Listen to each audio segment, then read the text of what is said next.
Hello students, मुझे आशा है कि आप सभी किसान एवं स्वस्थ होंगे। बच्चों, विगत कक्षा में मैंने आपको इंटरमीडिएट कृषि अर्थशास्त्र में अध्याय 10 श्रम, जिसमें मैंने आपको श्रम का अर्थ तथा श्रम की लक्षण तथा विशेषताएं, इसके बारे में हमने विस्तार से चर्चा की थी। बच्चों, आइए आज हम श्रम का वर्गीकरण करते हैं। श्रम को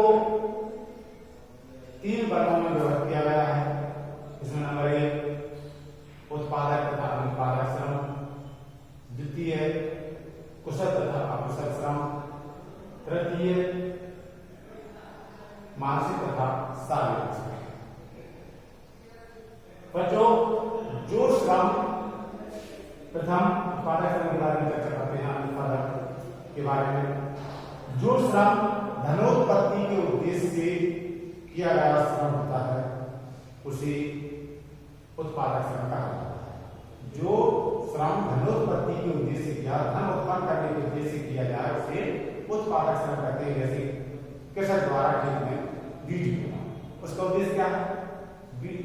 अनाज पैदा होकर उसके पैसा, यानी जो श्रम धनोत्पत्ति में लगाया गया, धन उत्पादन में लगाया गया, उसे उत्पादक श्रम। जैसे कृषक द्वारा खेत में बीज बोना, उत्पादक श्रम।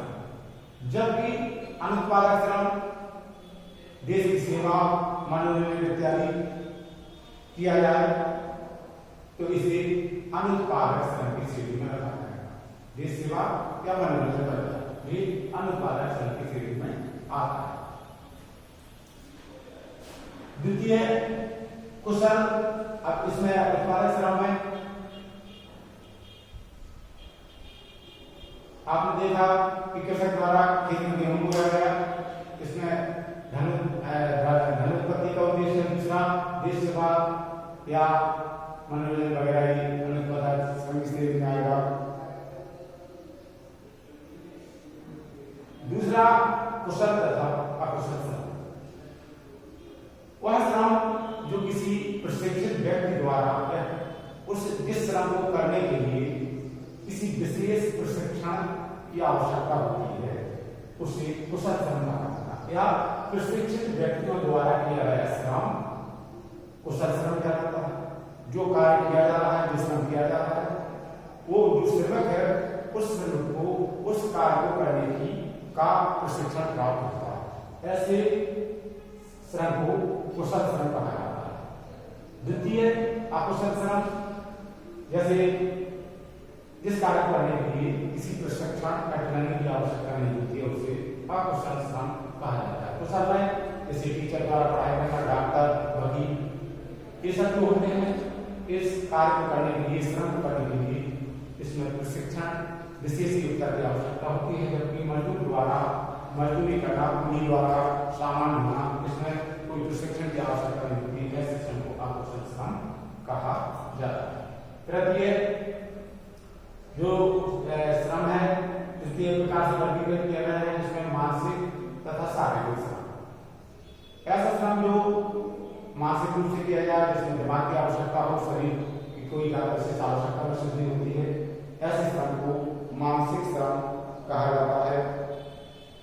दूसरा और शारीरिक श्रम, जो शरीर द्वारा कार्य किया जाता है, उसको शारीरिक श्रम कहते हैं। जैसे मजदूरी करना वगैरह वगैरह।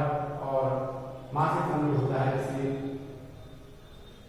वकालत, डॉक्टर वगैरह जो होते हैं, शिक्षक, ये मानसिक श्रम होता है उनका। जबकि मजदूर जो मजदूरी करता है खेतों में, कृषक हल चलाता है, उसे शारीरिक श्रम कहा जाता है। तो बच्चों, आपने देखा कि श्रम का जो वर्गीकरण है, हमने 3 आधारों पर देखा। और लगभग इस चैप्टर में श्रम का अर्थ, श्रम के लक्षण या विशेषताएं और श्रम का वर्गीकरण, इस चैप्टर में 3 मुख्य बिंदु थे, जिनको हमने विस्तार से समझा। आगे इसके जो है हम आंसर क्वेश्चन आपको दे देंगे, और आगे का जो हमारा चैप्टर होगा, इस चैप्टर को आप समाप्त करते हैं।